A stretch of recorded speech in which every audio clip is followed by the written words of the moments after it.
Jerusalem was meant to be a corpus separatum. So in Latin, it means a separate body, meaning it doesn't belong to anyone. It's a holy city for Muslims, for Jews, for Christians. That's what the UN intended. And the Israelis took it, annexed it. And no country has its embassy there, because it would basically be like saying, it's like saying we acknowledge Jerusalem as Israel's capital. And Trump changed this long-lasting policy, this long-standing policy. He moved the U.S. embassy to Jerusalem and even said, I recognize Jerusalem as Israel's capital. I mean, completely giving the Zionists and the Israelis such a huge gift, right? Completely currying favor. And then the other thing he does, so remember, Jerusalem is occupied by the Israelis. The Golan Heights in Syria are occupied by the Israelis. They annexed both of these things illegally. And what does Trump do? He goes and says, yeah, I recognize the Syrian Golan Heights as Israeli. So no U.S. president has done this before, because it's considered so delicate that even the U.S., the United States itself, in the UN Security Council at the time, unanimous vote, Israel has to withdraw from the territories it took, meaning the Golan Heights. So even the U.S., even the United States was telling Israel, get out. That's second thing. And then the third thing, the Abraham Accords. So the policy of the Arab countries, the Arab Muslim countries, is that you don't recognize Israel. Israel is a settler colonial project. It's people that have come from Europe, from Ukraine, from Poland, from UK, wherever, who are coming to Palestine, killing the Palestinians, kicking them out of their homes with fake courts and all this nonsense, and occupying them, even occupying Syria too. And you don't recognize that because that's not a country. Why should the Arabs give their land away to something created by the British? This is ridiculous. And so when you go and you get, like Trump did, you go and get Bahrain and the UAE to recognize Israel, this is a stab in the back to the Palestinians. Because one of the only weapons, quote unquote weapons, one of the only things that Arab countries have that is effective, that they can, resist Israel with, is refusing to recognize it. If you go to occupied Palestine and the Israelis stamp your passport, and then you try going to Syria, they will not let you in. They will say, you were in Israel, go. We're not accepting you. You cannot come to Syria. All the Arab countries like this, right? Same thing with Algeria. No entry if you got your passport stamped. By the way, it's the other way around as well, right? I stand a snowball's chance in hell of getting into Israel, even though I'm British, because I'm born in Damascus.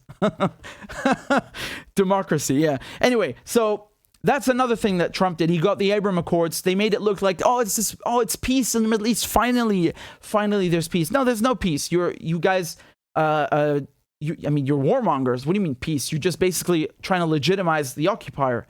That is aggravation. It's nothing but it's nothing close to peace. The other thing, Soleimani.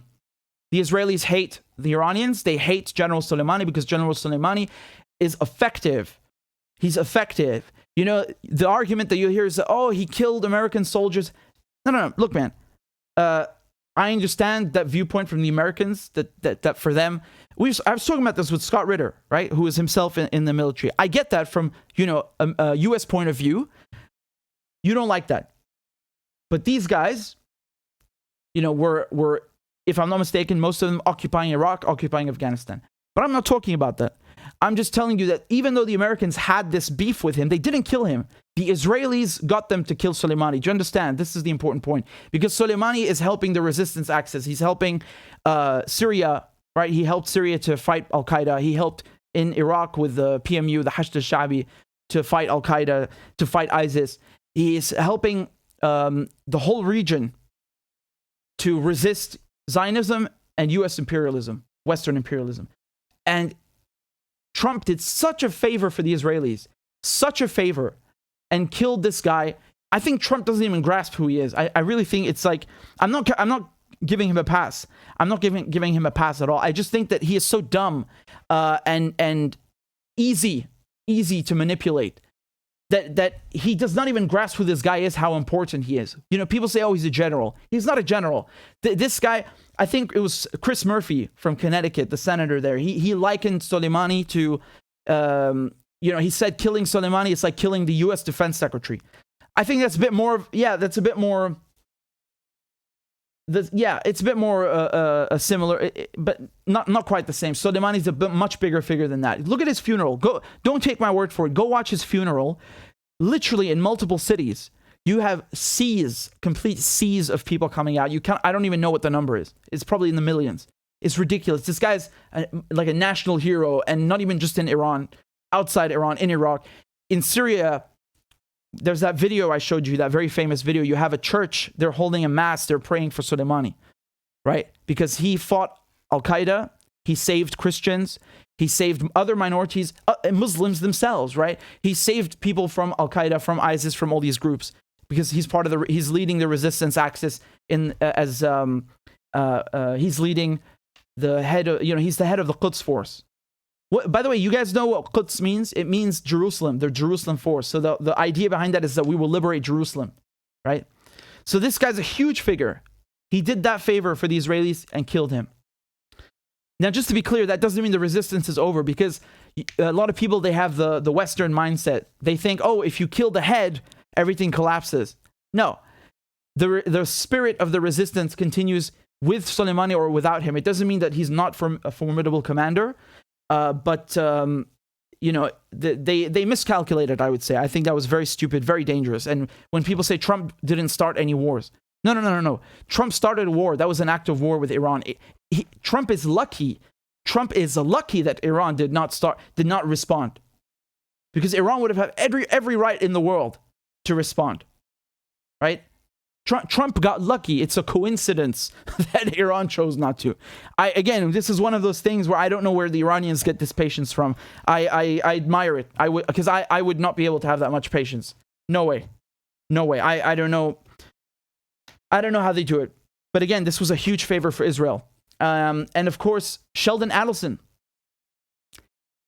the company that was spying on Julian Assange in the embassy, that was run by Sheldon Adelson. He was coordinating with this Spanish company, okay? So Sheldon Adelson is a huge definitely a billionaire. He's an Israeli U.S. Zionist. He died not long ago, actually.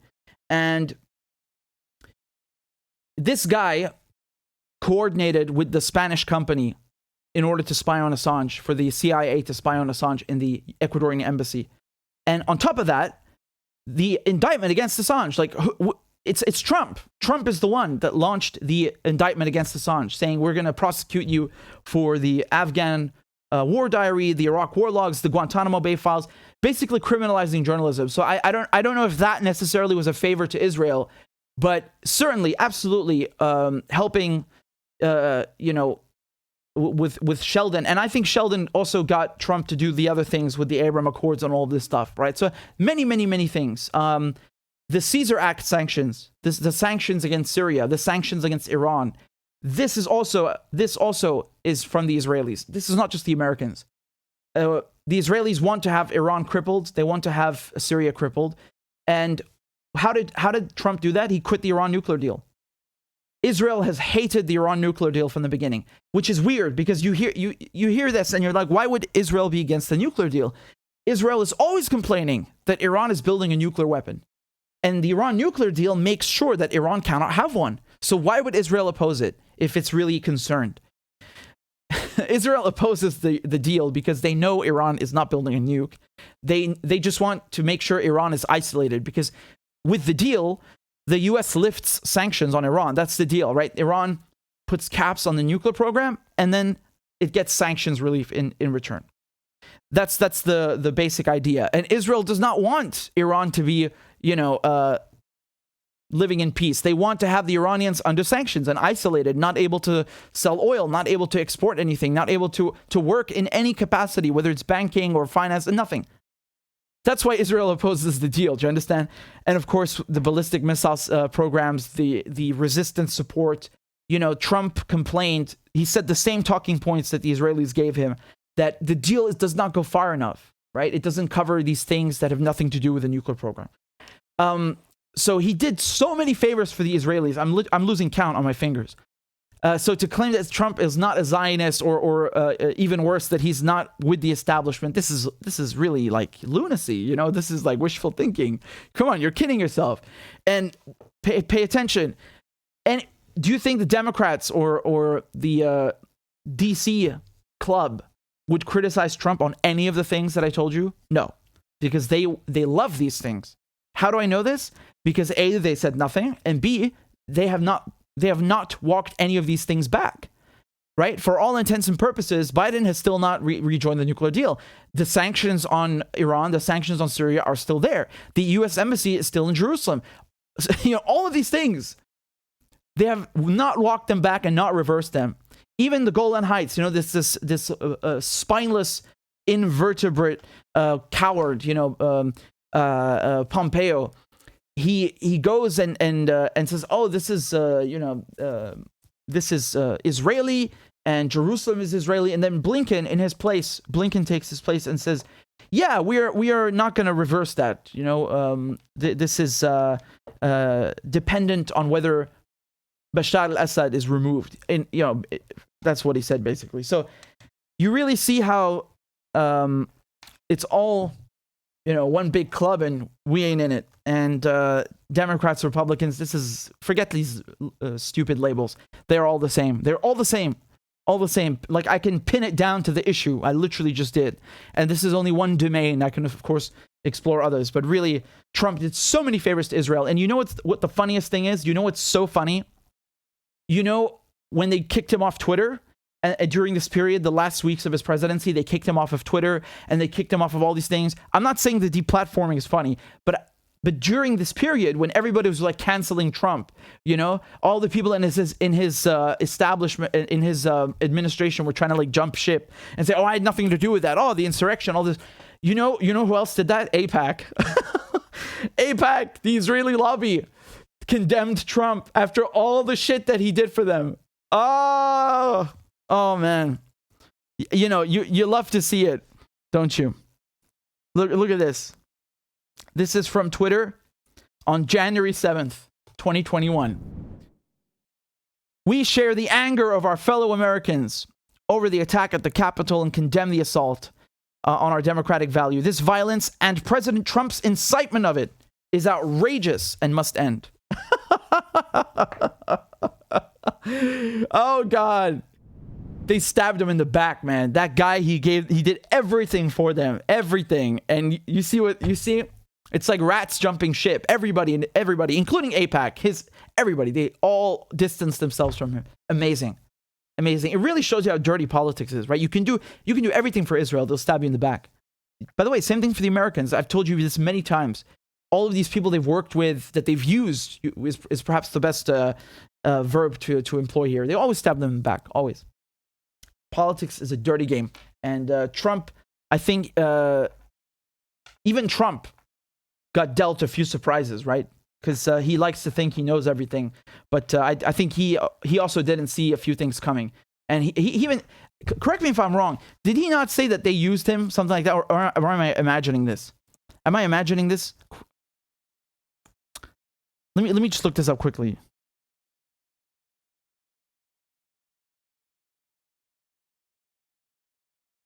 Am I dreaming? I could have sworn I heard something like that. Oh, okay. Here, look, this is from, it's not exactly the same, but it's from December 10th, 2021. And you can see that Donald Trump lashed out with profanity at Benjamin Netanyahu, who was the Israeli prime minister, for congratulating Biden.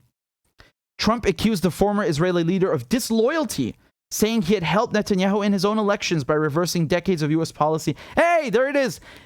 Decades of U.S. policy in supporting Israel's claims to territory seized in war. So that's Syria's Golan Heights that I just told you about.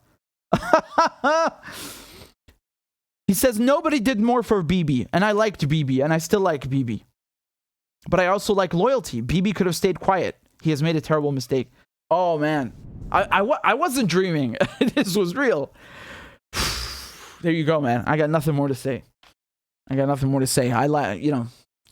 There's nothing redeeming about any of these people. Biden, Trump, Benjamin Netanyahu. Just take it for what it is. There you go.